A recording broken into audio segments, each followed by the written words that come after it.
अस्सलाम दोस्तों की हाल चाल ने जनाब तुसीं वेखदे पे हो अपना देश पंजाब टीवी ते मैं तुहाडा मेज़बान मोहम्मद नदीम खरल।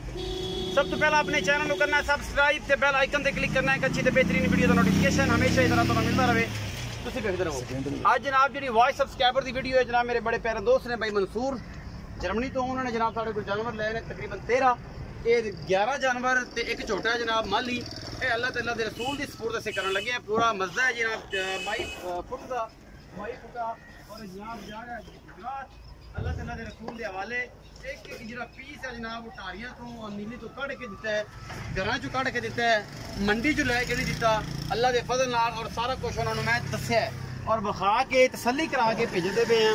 ये जनाब गुजरात जा रहा है अल्लाह तआला दे रसूल के हवाले ते बाकी लेने देने हमेशा की तरह मुकद्दर अपना देश पंजाब टीवी की पूरी कोशिश और तुहाडे वास्ते पूरी मेहनत नीली दी असी नीली का काम करके दिखाने और अल्हम्दुलिल्लाह नीली का माल अल्हम्दुलिल्लाह तुहानूं भेज रहे हैं और सारा अल्लाह तआला दे रसूल के हवाले कर रहे हैं।